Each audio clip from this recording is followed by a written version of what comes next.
we really need to develop emotional intelligence, because this is what, in this innovative world, makes us different from the robots.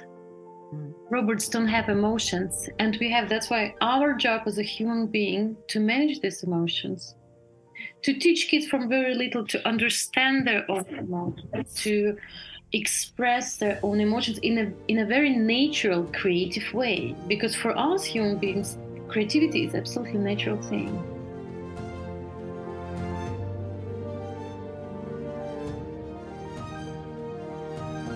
Hello. Hi. Hello, Ekaterina.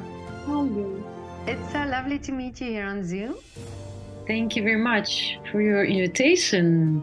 I'm so amazed with the work that you're doing. You're an opera singer, but you're also a vocal coach. And I see you also work on a project, Creative TechLab. Yes. Yeah, and I would love to hear all about this wonderful career of yours. Yes. Where should I start? Let's start. Where are you based? I'm in Berlin. Okay. And were you born there? No, I was born in Russia, but I lived most of the time of my life in Germany. Oh, I see. Okay. And so you went to school in Germany then? In the university. I finished school very early. I was 15 in Russia, and then I had my first degree in Russia, and then I moved to Germany when I was 18. Oh, I see. Okay. And the music, the singing, do you come from a musical family? No, actually, my family is really anti-music. Oh, really? Yes, they don't understand anything, but somehow I had so much luck with my teachers. And when I was 5, I said to my mom that I want to play piano. And I said, Mom, bring me to the music school. And my mom was like, what? To the music school. I want to play the piano. My mother cannot play the piano, and she's really, as I said, anti-musical.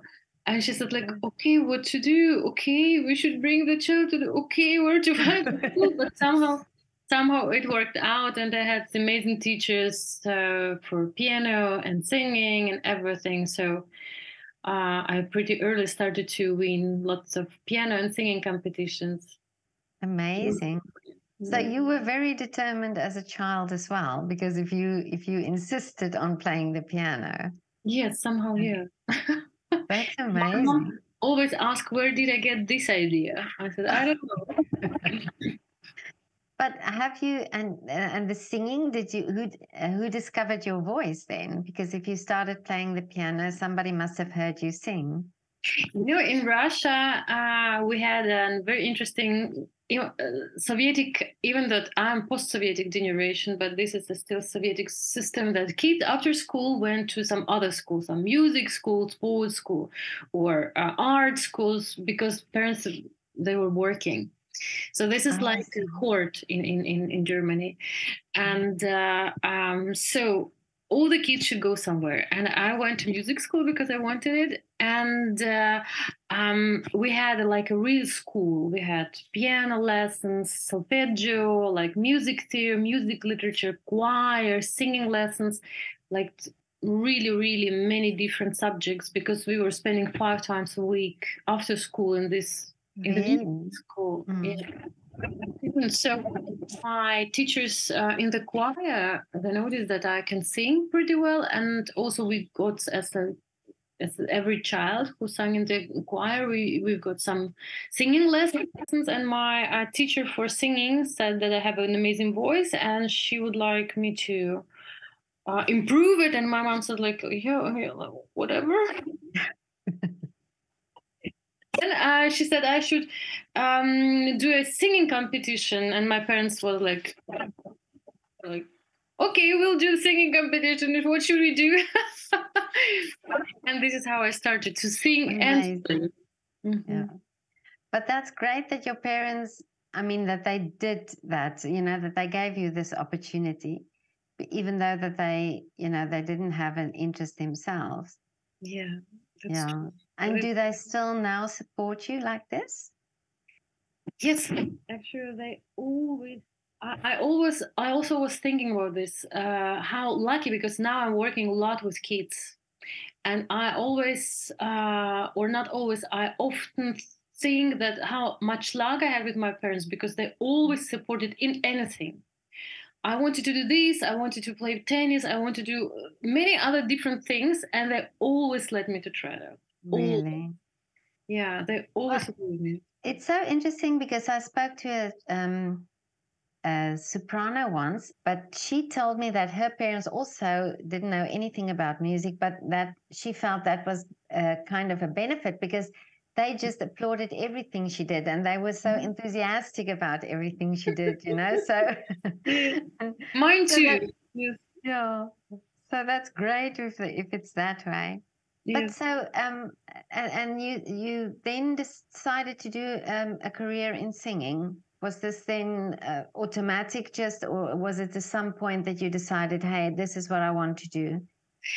And then when I finished my school, and I had a dream. I wanted to study in the best college in Russia, in the Okay. very best, because I'm from little city in the north. I was born there. My parents still live there, and I had to decide: should I do piano or should I do singing? And I decided to do singing. Okay. That was my personal decision, and I moved to Moscow as a singer. Yeah. Oh, I see. And then was it for you to get into the industry? Did you find it difficult, or was the school? You said you wanted to go to the best school. Yeah. Yeah. Did that help? Mm-hmm. How? What? Sorry. I mean, did it help you that you went to this base school? How did you get into the industry? Accidentally, I just Mhm. came to the examination, and I said, "Hello, my name is Ekaterina. I want to sing." And teacher was like, "Okay, sing then." And I sang some. I don't know what I sing. Some aria or whatever. And they were very surprised because I was very overdeveloped Oh, I see. for my age. They were very surprised, and actually it was very easy for me to get a spot there. But not easy to study, because to study music culture in Russia is so much more hard than in Europe general. Really? Yes, especially if you're in the best school of the country. Like, it's a lot of pressure. It's a lot of mental. Yeah, you should be very healthy and very, strong Mm. mentally. But it's a very good school anyway, because in the opera singing you should be mentally very strong if you want to do this career. If you want to go this path and do an opera singing. Mm. Yeah, because it's not an easy career, and it's a lot of behind the scenes work that you have to put in yourself. Yeah, Mm. absolutely, absolutely. So you have to have that discipline and that determination. Yeah, Mm. discipline and talents, and lots of discipline, and communication skills. Many things, many things. It's actually singing is only 10%. Really. 90% is soft skill. But now you also a vocal coach. So do you, is it something that you always thought of doing? Because it's almost like you giving something back then Hmm. if you're teaching. Hmm. Actually, I always thought that I cannot teach at all. Really? Yes, but then as a student, I started to do singing lessons, and also I can conduct. That's why I was conducting some choirs. And for a choir, of course, I should give them. I should explain how the body works, how the voice and breathing works. So this is how I started to do vocal coaching. Yeah. So it was very important for my choirs. So I Really? can sing. Mhm. Yeah. But I've spoken to musicians that also have a love for teaching, and they say that they actually learn so much themselves through teaching their students. Do you find that as well? Mm, I would say that I discover about singing and music and the importance of creativity every time when I work with my clients, not only for singing, but also for Creative TechLab when I work with kids, because I work with kids from 2 up to 2 years old. And I see how important music and singing in particular is for every human being. Really? Because voice and singing is something what we human beings react the most. We don't react on violin or piano as much as we react on a voice, on a human voice. So the voice, I always say the voice is an instrument of emotion, and it's so powerful. And explain my clients, my students about the voice, how powerful it is, and how many connections in the body there are, and emotional intelligence. We work a lot with emotions, with inner blockages when we, work on high notes. It's so interesting and so complicated. So for me, it's interesting to discover it with my students and with my clients, and especially with kids, because they see it completely different. Yeah. In a very different way. Yeah, because as a child, you don't have the inhibitions and you don't have the boundaries that you have when you're an adult. Yes, exactly. You don't have these boundaries. And this is the most amazing thing. And I always wonder, where do they come from? While as a child they're so free and they love to try out everything, and they are so really free of all these limiting beliefs. And then as an adult, we start with limiting beliefs and with, to take away all this garbage from the head, just the voice to get out from the body, this inner beautiful individual voice. It starts with the head. Yeah, because you hear a lot of adults saying, "Oh, I can't sing," or but you think as children we all sing. Yes, for kids it's absolutely normal. They hear the melody and they start to sing with it. They don't even know that they might don't get the note correctly. They don't care. Yeah. This is the most important and amazing thing about this, because if you say, or if I say, a little bit higher, a little bit more down, a little bit, I always guide. Then they get the right note, but only then they maybe notice that it was maybe a little bit wrong. But I really don't understand. I also hear from many of my friends, they might hear somewhere in the childhood that they cannot sing. I always wonder, how is it possible? How can an adult say to a child that child really can't understand it? So you developed this program. What was the reason why you developed this? This is Creative TechLab. Yeah. It's music with digital technologies. Oh, I see.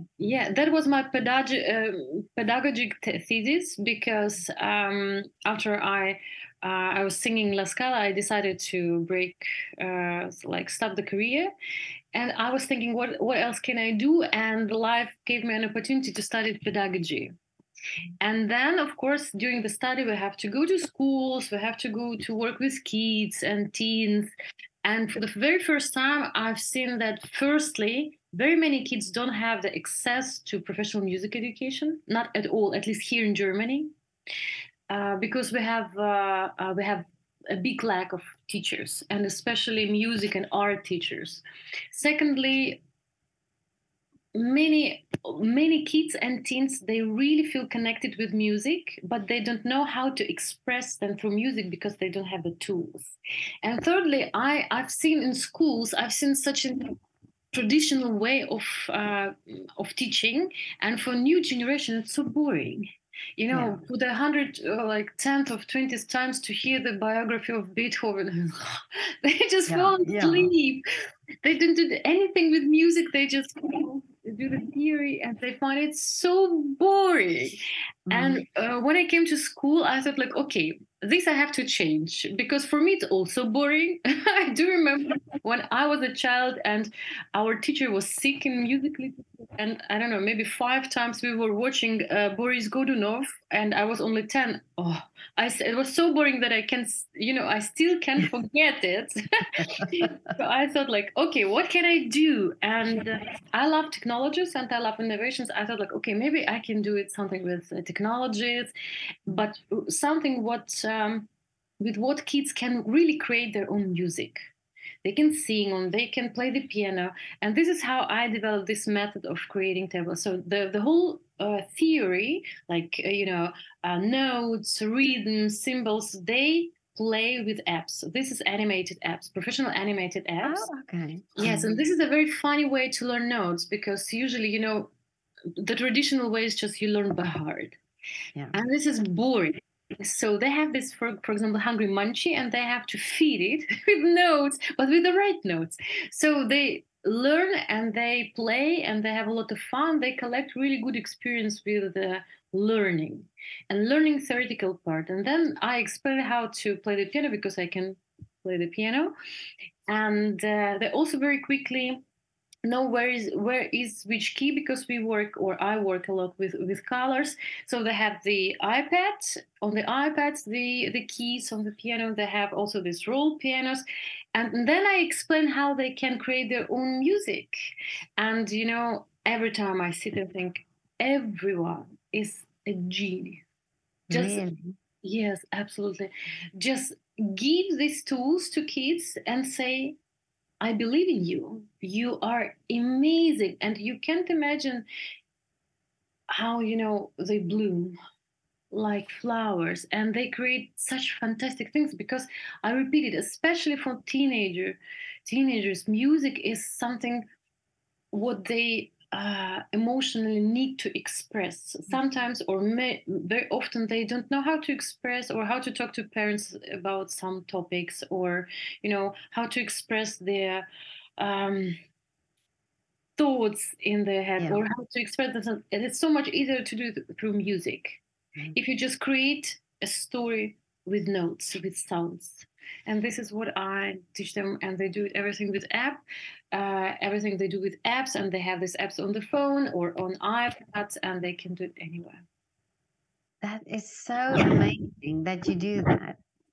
And Thank this, and like you said, that for me, it's also this idea that children don't get the opportunity to do different forms of art in school. The focus is always on the subjects like maths and science, and children need to have some form of art and music to express themselves. That is so true, and we don't give them that opportunity. And now this program is amazing what you're doing. Yeah, thank you. Yeah, but not only creativity. I think that music is the unique thing to communicate with each other, to develop emotional intelligence. And I'm always talking about this when I talk with sponsors or investors, that we really need to develop emotional intelligence, because this is what, in this innovative world, makes us different from the robots. Robots don't have emotions, and that's why our job as a human being to manage these emotions, to teach kids from very little to understand their own emotions, to express their own emotions in a very natural, creative way. Because for us human beings, creativity is absolutely natural thing. But it's also when you talk about that and the emotion and the music.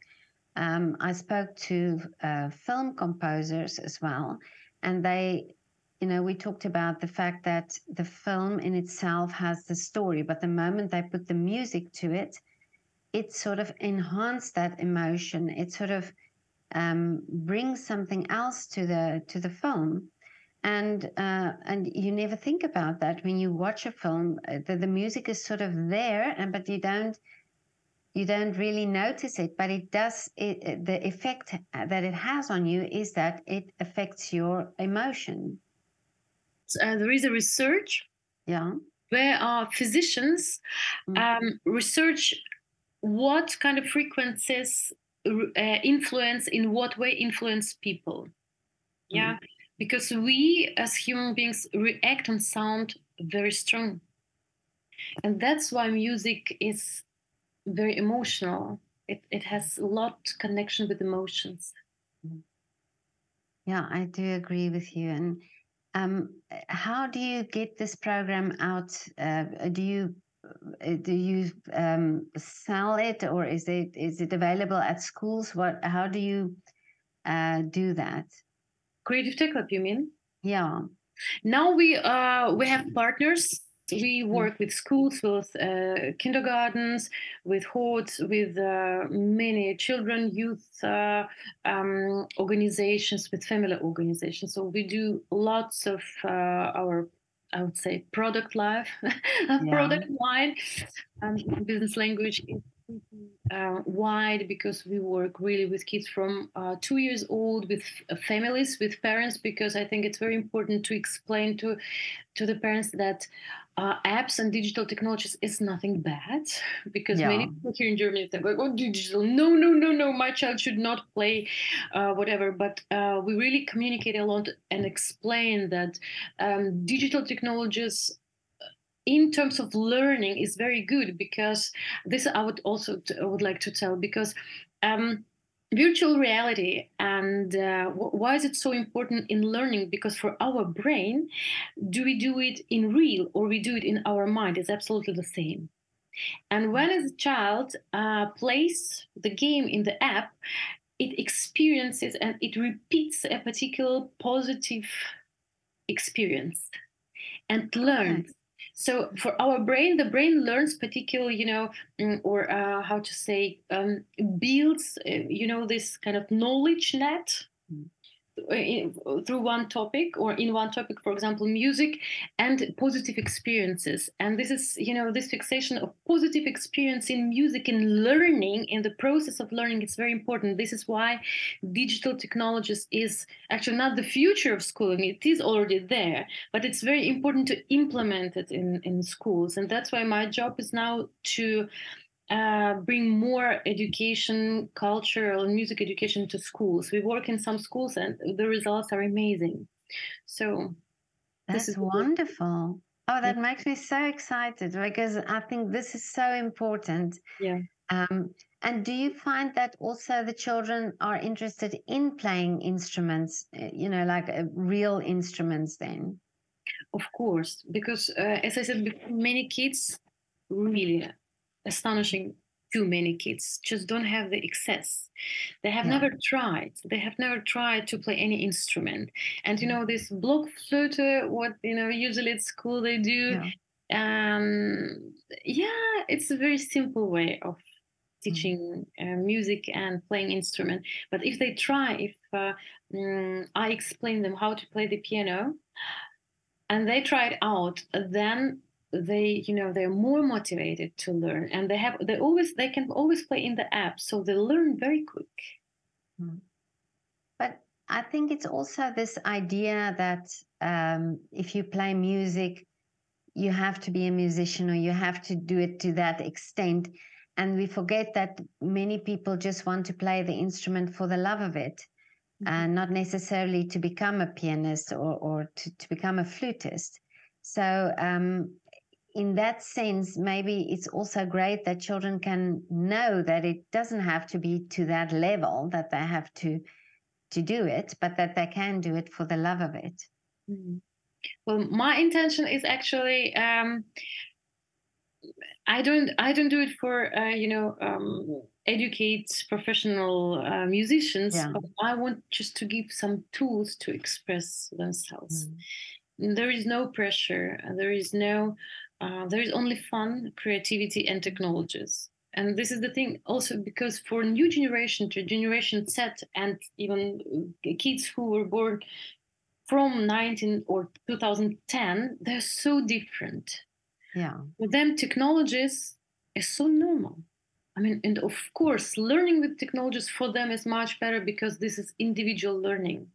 Some kids are very fast, some kids a little bit slower, some kids need help. And again, educational technologies really help us to learn individually. But don't lose motivation, because it's in a very playing mood.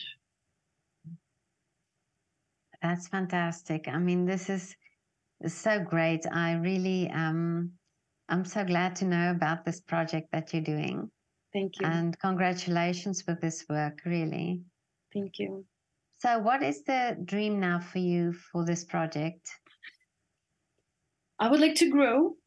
Yeah.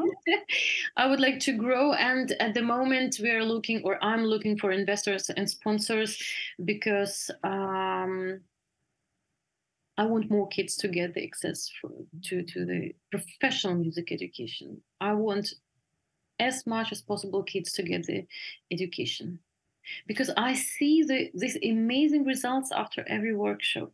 I see this, excited eyes, and they always some kids they really come from workshop to workshop to many workshops. So I see sometimes the same kids, and they say like, I did at home something new. Can I show you? Yes, of course. Really? Yeah.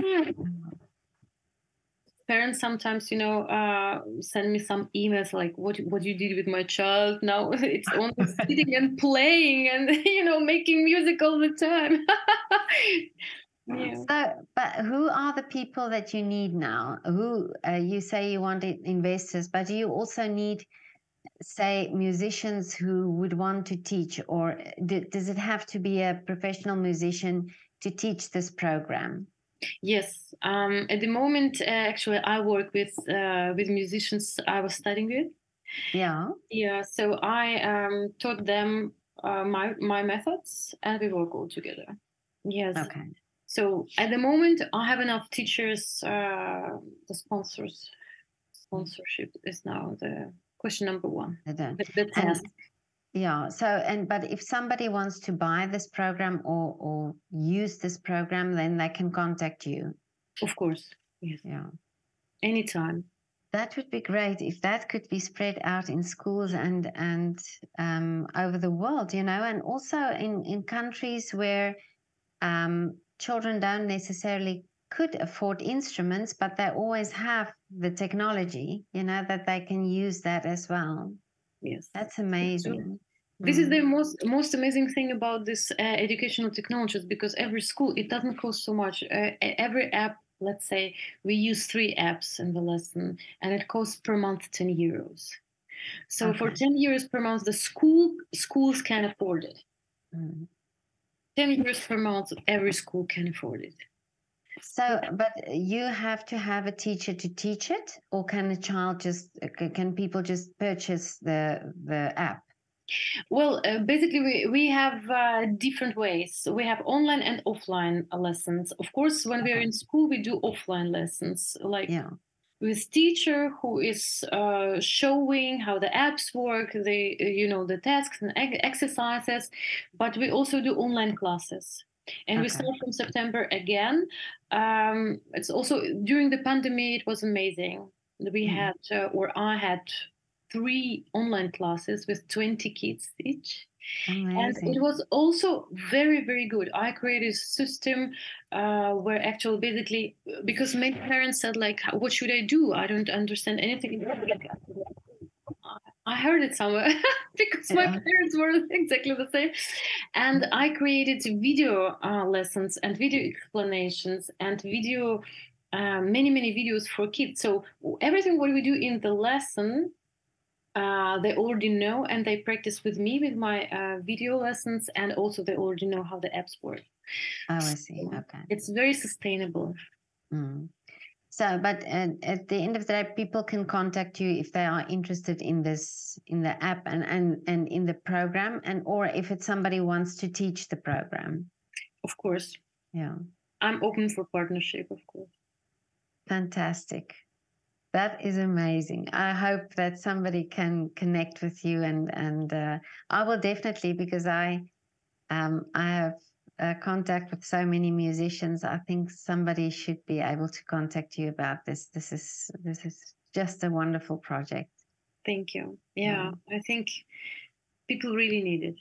Yeah, no, I do agree. And as I say, this has always been, since I started my project, this project has always been the wish that somehow, we can get music back into the schools. We can get art back into the schools, because it's so important for children, and it's so important also for the future audiences. You know, it's this appreciation of art and the importance of art. And art is so interweaved in our lives that, you know, we cannot just say it's not an important subject. It has to be in a school alongside maths and science. That's, for me, that would be such a great thing when that happens. I think that it's we won't wait for this too long, because the world is changing now at the moment so fast, and the whole system is changing so fast. I think that I really sure that in 10 years, actually, the basics in school won't be maths and Deutsch or English, the language, but it will be communication, soft skills, and creativity. Creativity, and maybe really sports or some movements or dance, because the new world needs new skills. Absolutely. Yeah. No, absolutely. I agree with you. Yeah, maths can already do all the techniques. Yeah, The Excel tabelle can do everything, you know. Exactly. We don't need it anymore. Yeah, no. We really need art and communication, creativity and communication. Yeah, no, that's true. But it was so wonderful to talk to you. Congratulations with this great program, and much success. And I really hope for you that this could be spread out into the world, because I think it is such an amazing project. Thank you. Thank you very much. Okay. Thank you for your invitation. It was very interesting to talk to you. It was lovely talking to you too. Have a lovely afternoon, Ekaterina. Thank you. You too, Petra. Thank you. Bye.